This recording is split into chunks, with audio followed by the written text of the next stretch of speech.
जय हिंद दोस्तों, स्वागत है आप सभी का आपके अपने यूट्यूब चैनल पर। दोस्तों देखिए, क्लास 10th वालों के लिए वेरी इंपॉर्टेंट वीडियो आ चुकी है। दोस्तों देखिए, जो बच्चे क्लास 10th में पढ़ते हैं देखिए उनके लिए देखिए वेरी इंपॉर्टेंट वीडियो है। देखिए दोस्तों, हिंदी का वायरल मॉडल पेपर आ चुका है। दोस्तों देखिए, 2026 बोर्ड एग्जाम में अगर आप लोग परीक्षा देने वाले हो तो आप लोगों के लिए वेरी इंपॉर्टेंट वीडियो है, ठीक है ना।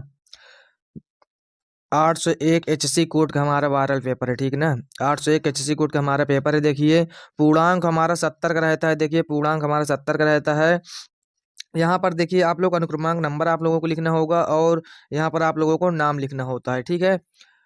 तो चलिए शुरू करते हैं। शुरू करने से पहले बता दो दोस्तों, अगर आप लोग चैनल में नए हैं तो चैनल को प्लीज़ सब्सक्राइब कर दीजिए और अपने दोस्तों के पास भी वीडियो को शेयर कर दीजिए ताकि उन लोगों को भी वीडियो मिल सके, ठीक है ना। तो समय हमारा जो रहता है, देखिए समय हमारा 3 घंटे 15 मिनट रहता है। 15 मिनट जो रहता है वो प्रारंभ के 15 मिनट परीक्षार्थियों को प्रश्न पत्र पढ़ने के लिए निर्धारित समय होता है, यानी कि आप लोगों को 15 मिनट पेपर पढ़ने के लिए मिलेगा, ठीक है ना। दूसरा है देखिए, सभी प्रश्न करना अनिवार्य है। सभी प्रश्न आप लोगों को अनिवार्य रूप से करना होगा। यह पेपर 2 खंड में विभाजित होगा, खंड आ तथा खंड बा। खंड आ में आप लोगों को मिलेगा 20 एमसीक्यू, 20 एमसीक्यू और सभी एक एक अंक के होंगे, ठीक है ना। कितने कितने अंक के होंगे? एक एक अंक के सभी होंगे, ठीक है। 20 एमसीक्यू होंगे, एक एक अंक के होंगे। और खंड खा में मिलेगा आप लोगों को 50 अंक का वर्णनात्मक प्रश्न। 50 अंक का वर्णनात्मक प्रश्न जिसको आप लोगों को अपनी कॉपी में लिखना होगा, ठीक है ना। एमसीक्यू क्वेश्चन आप लोगों को कॉपी में नहीं लिखना है, उसके लिए आप लोगों को ओएमआर पत्रक मिलेगा। ओएमआर पत्र मिलेगा आप लोगों को, उसमें आप लोगों को गोला करना है, ठीक है ना, काले या नीले पेन से, ठीक है। तो चलिए शुरू करते हैं। देखिए, सबसे पहले हम खंड आ को सॉल्व करेंगे। खंड आ को यानी कि 20 एमसीक्यू क्वेश्चन जो होंगे पहले उनको सॉल्व करेंगे, उसके बाद आप लोगों को वर्णनात्मक प्रश्न वाला करेंगे, ठीक है, 50 अंक वाला, ठीक है। तो सबसे पहले बहुविकल्पी प्रश्न सॉल्व करेंगे। जैसे कि पहला क्वेश्चन हमारा देखिए क्या है, चंद्रगुप्त रचना की विधा है। चंद्रगुप्त रचना की विधा है, किस विधा की रचना है? निबंध है या फिर उपन्यास है या फिर नाटक है या फिर कविता है? तो चंद्रगुप्त जो है ये क्या है? ये नाटक है। देखिए क्या है? नाटक है। किसका नाटक है? जयशंकर प्रसाद जी का। जयशंकर प्रसाद, जयशंकर प्रसाद जी का ये नाटक है, ठीक है ना। तो ये हमारा हो जाएगा। उसके बाद देखिए, दूसरा आ जाता है दीप जले शंख बजे के लेखक हैं। दीप जले शंख बजे के लेखक कौन है? कन्हैयालाल मिश्र प्रभाकर या फिर शांति प्रिय द्विवेदी या फिर रामवृक्ष बेनीपुरी या फिर देवेंद्र सत्यार्थी? तो शंख, दीप जले शंख बजे के लेखक हमारे हो जाएंगे कन्हैया लाल मिश्र प्रभाकर, यानी कि ये वाला हमारा करेक्ट हो जाएगा, ठीक है। उसके बाद देखिए, तीसरा नंबर प्रश्न आ जाता है शुक्लोत्तर युगनी युगीन लेखक हैं। शुक्लोत्तर युगीन लेखक कौन है? विनय मोहन शर्मा या फिर मुन्नू भंडारी या फिर उपेंद्र नाथ अश्क या फिर सत्येंद्र द्विवेदी? तो इसमें से कौन हो जाएंगे हमारे? देखिए, विनय मोहन शर्मा। विनय मोहन शर्मा ये वाला हमारा सही हो जाएगा, ठीक ना। तो ये हो जाएगा। देखिए, उसके बाद अगला आ जाता है हमारा, देखिए यहाँ पे चौथा प्रश्न हमारा, देखिए यहाँ पे आ जाता है, हजारी प्रसाद द्विवेदी लेखक हैं। पानी के प्राचीन के, आपका बंटी के, या फिर बूंद और समुद्र के, या फिर बाण भट्ट की आत्मकथा? तो इसमें कौन हो जाएगा? बाण भट्ट की आत्मकथा। हजारी प्रसाद द्विवेदी की ये रचना है, ठीक है ना, बाण भट्ट की आत्मकथा। तो ये हमारा सही हो जाएगा। उसके बाद पांचवा हमारा आ जाए, निम्नलिखित में से जयशंकर प्रसाद का नाटक नहीं है। नहीं है पूछा गया है, यहाँ पे आप लोग कंफ्यूज नहीं होगा। जल्द पेपर को आप लोगों को अच्छे से पढ़ना है, ठीक है ना। पेपर को आप लोग अच्छे से पढ़ेंगे तभी आप लोग उत्तर अच्छे से दे पाएंगे, ठीक है। अजात शत्रु, स्कंदगुप्त, ध्रुवस्वामिनी, अंधेर नगरी। तो ये यानी कि ये अंधेर नगरी जो है ये हमारी नहीं। अजात शत्रु, ध्रुवस्वामिनी, करुणालय ये सब किसके हैं? स्कंदगुप्त ये सब किसके हैं? जयशंकर प्रसाद जी के हैं, ठीक है ना। तो ये नहीं, अंधेर नगरी नहीं है। तो ये वाला हमारा सही हो जाएगा, ठीक है। नहीं ये पूछा गया है क्योंकि 6 नंबर हमारा आ जाता है, रीतिबद्ध काव्य धारा के कवि हैं। रीतिबद्ध काव्य धारा के कवि कौन? बिहारी लाल, बोधा, भिखारी दास या फिर घनानंद? तो इसमें हमारे कौन सही हो जाएंगे? देखिए, इसमें हमारे भिखारी दास सही हो जाएंगे। भिखारी दास जी हैं, ये रीतिबद्ध काव्य धारा के कवि हैं, ठीक है ना। ये हमारा हो जाएगा। उसके बाद सातवां हमारा आ जाता है प्रश्न, देखिए यहाँ पे, पद्माभरण के रचयिता हैं। पद्माभरण के रचयिता कौन? सेनापति या फिर केशव या फिर पद्माकर या फिर भूषण? तो इसमें से कौन हो जाएंगे? देखिए हमारे, तो पद्माकर जी हमारे हो जाएंगे। ये वाला हमारा करेक्ट हो जाएगा, ठीक है। उसके बाद 8 नंबर प्रश्न हमारा जाता है, सूर्यकांत त्रिपाठी निराला की रचना है। सूर्यकांत त्रिपाठी निराला की रचना कौन सी है? देखिए, कनुप्रिय या फिर सुनहरे शैवाल या फिर ठंडा लोहा या फिर राम की शक्ति पूजा। तो कौन सा सही हो जाएगा देखिए इसमें। तो इसमें हमारा कौन सा सही हो जाएगा, सूर्यकांत त्रिपाठी की निराला की कौन सी रचना है देखिए, सुनहरे शैवाल, यानी कि ये हमारा सही है, सुनहरे शैवाल, ठीक है ना, ये वाला सही हो जाएगा। उसके बाद अगला हमारा आ जाता है 9 नंबर, प्रयोगवादी कवि हैं, प्रयोगवादी कवि कौन है, भारत भूषण अग्रवाल, केदारनाथ अग्रवाल या फिर रामधारी सिंह दिनकर या फिर मित्रनंदन पंत। तो प्रयोगवादी कवि कौन हो जाएंगे देखिए, भूषण जी, भूषण जी कहाँ हैं, यानी कि ये भारत भूषण, ये वाला हमारा करेक्ट हो जाएगा, ठीक है। उसके बाद 10 नंबर प्रश्न आ जाता है, आंगन के पार द्वार के रचयिता है, आंगन के पार द्वार के रचयिता कौन हो जाएंगे देखिए, धर्मवीर भारती या फिर भवानी प्रसाद मिश्र या फिर अज्ञे या फिर गिरजा कुमार माथुर। तो कौन सही हो जाएंगे देखिए यहाँ पे। तो इसमें हमारे कौन सही हो जाएंगे, आप लोगों को अगर आंसर पता होगा तो आप लोग कमेंट करके बताते रहिए, सभी क्वेश्चनों को आप लोग बताते रहिए अगर आप लोगों को पता है। तो इसमें अज्ञे वाला हमारा सही है, अज्ञे जी हो जाएंगे, ठीक ना। आंगन के पार द्वार अज्ञेन की रचना है।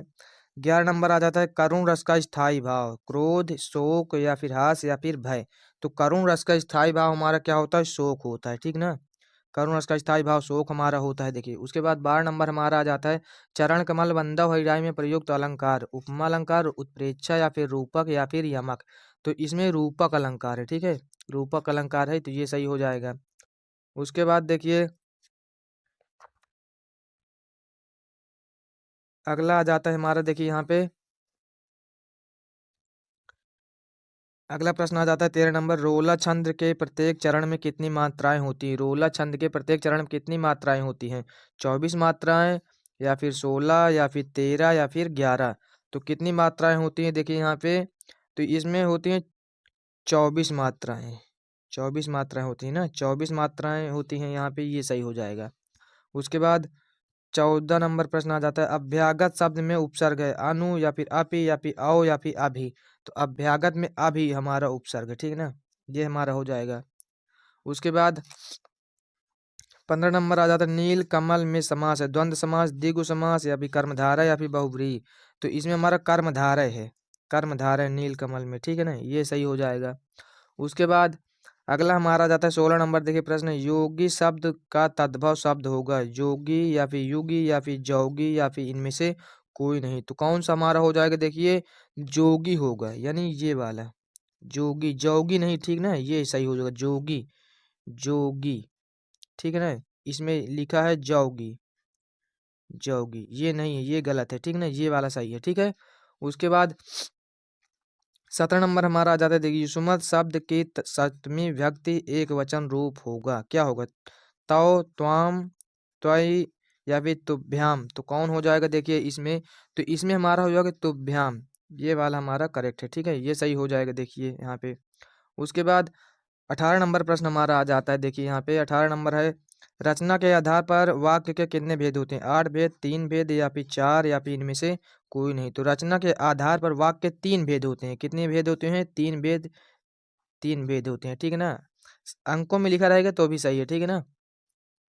उसके बाद 19 नंबर आ जाता है, भाववाच्य में प्रधानता होती कर्ता की या फिर कर्म की या फिर क्रिया की या फिर इनमें से कोई नहीं। तो भाववाच्य में क्रिया की प्रधानता होती है, ठीक है, ये सही हो जाएगा हमारा। उसके बाद 20 नंबर हमारा क्वेश्चन आ जाता है, अविकारी शब्द है, अविकारी शब्द क्या है, इंद्र, गाय या फिर क्या लिखा है, यथा संभव या फिर आप। तो अविकारी शब्द क्या है देखिए, गाय वाला हमारा जो है ऑप्शन ये सही है, अविकारी शब्द ये है, ठीक है ना। उसके बाद अगला क्वेश्चन हमारा आ जाता है, चलिए देखते हैं।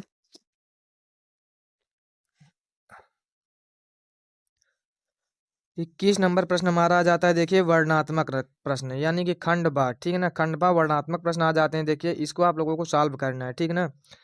निम्नलिखित में से किसी एक गद्यांश का पर आधारित सभी प्रश्नों के उत्तर दीजिए। दो दिए हैं देखिए, एक ये दिया है और एक अथवा में करके ये दिया है, दोनों में से किसी एक का आप लोगों को सॉल्व करना है। तो आप लोगों को जो आता है अच्छे से आप लोग उसको सॉल्व करेंगे। जैसे का नंबर में हमारा है, देखिए यहाँ पे देखिए, कुसंग का ज्वर सबसे भयानक होता है, यह केवल नीति और सद्वृद्धि का ही नाश नहीं करता बल्कि बुद्धि का भी क्षय करता है। किसी युवा पुरुष की संगति यदि बुरी होगी तो वह उसके पैरों में बंधी चक्की के समान होगी, जो उसे दिन दिन अवनति के गड्ढे में गिराती जाएगी, और यदि अच्छी होगी तो वह सहारा देने वाली बाहु के समान होगी जो उसे निरंतर उन्नति की ओर ले जाएगी।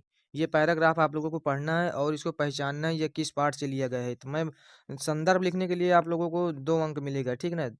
6 अंक का टोटल ये हमारा आता है। देखिए आप लोगों को 6 अंक टोटल आएगा और ये 2-2 अंक के 3 क्वेश्चन पूछे जाएंगे, ठीक है? तो आप लोगों को सबसे पहले इसका संदर्भ लिखने के लिए आप लोगों को पाठ का नाम और लेखक का नाम आप लोगों को पता होना चाहिए। तो ये मित्रता पाठ से लिए गए हैं। देखिए किस पाठ से लिया गया है, किस पाठ से? मित्रता पाठ से लिए गए। इसके लेखक कौन है? आचार्य रामचंद्र शुक्ल। आचार्य रामचंद्र शुक्ल, आचार्य रामचंद्र शुक्ल जी हैं, ठीक है ना? तो ये हो जाएगा। व्याख्या आप लोगों को कर देना, रेखांकित अंश की व्याख्या आप लोगों को कर देना है इसी में से पढ़कर, जहाँ से अंडरलाइन है, जैसे यहाँ से है और यहाँ तक है ना, यहाँ तक अंडरलाइन है, आप लोगों को इसका व्याख्या कर देना है, ठीक है?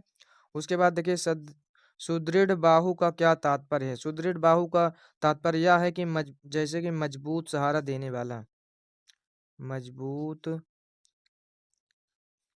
सहारा देने वाला। इसका अर्थ होगा सुदृढ़ बाहु का क्या अर्थ है? मजबूत सहारा देने वाला, ठीक है ना? अथवा में अगर करना चाहते हैं तो आप लोग अथवा वाला कर लीजिए। इसको देखिए, हिंदी में प्रगतिशील साहित्य का निर्माण हो रहा है। उसके निर्माता यह समझ रहे हैं कि उनके साहित्य में भविष्य का गौरव निहित है, पर कुछ ही समय के बाद उनका यह साहित्य भी अतीत के स्मारक बन जाएगा और आज जो तरुण है वही वृद्ध होकर अतीत के गौरव का स्वप्न देखेंगे। उनके स्थान में तरुणों का फिर दूसरा दल आ जाएगा जो भविष्य का स्वप्न देखेगा। दोनों के ही स्वप्न सुखद होते हैं क्योंकि दूर के ढोल सुहावने होते हैं। दूर के ढोल सुहावने होते हैं। आप लोगों को पता चल गया होगा कि ये किस पाठ का है। देखिए ये किस पाठ का है। देखिए ये पाठ का नाम है इसका क्या लिखूं, क्या लिखूं से लिया गया है। क्या लिखूं से लिया गया है। इसके लेखक कौन है? देखिए इसके लेखक हमारे हैं पद्मलाल पुन्नालाल बख्शी। पद्मलाल पुन्नालाल बख्शी, पद्मलाल पुन्नालाल बख्शी जी हैं, ठीक है ना?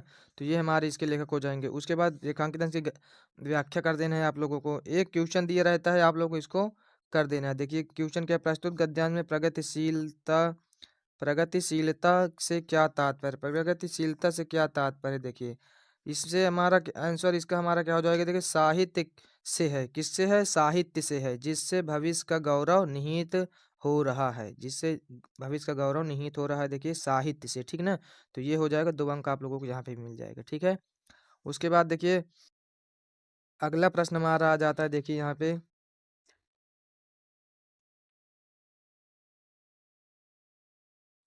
22 नंबर आ जाता है। निम्नलिखित में से किसी एक पद्यांश पर आधारित सभी प्रश्नों के उत्तर दीजिए। ये भी हमारा 6 अंक का आएगा, ठीक ना? 6 अंक का ये भी हमारा आएगा। देखिए देखिए का नंबर है हमारा, गोरज विराजे भाल लहलही बनमाल। इसको आप लोगों को देखिए पद्यांश को पढ़ना है और इसके पाठ का नाम आप लोगों को पता करना है, ठीक है ना? संदर्भ लिखने के लिए पाठ का नाम आप लोगों को पता होना चाहिए। तो ये मैं बता दूं, देखिए सवैया का है, सवैया का है, ठीक है ना? सवैया का है और इसके कवि कौन है? रस खान, रस खान, रस खान जी हैं, ठीक है ना? इसके कवि रस खान जी हैं। देखिए तो आप लोगों को कर लेना है, ठीक है ना? अथवा में करना चाहते हैं तो इसको आप लोग कर लीजिए। देखिए दोनों में से किसी एक को आप लोगों को करना है, जिसको करना चाहते हैं कर लीजिए, ठीक है ना? आप लोग तैयार कर लीजिए। उसके बाद देखिए अगला हमारा आ जाता है। देखिए यहाँ पे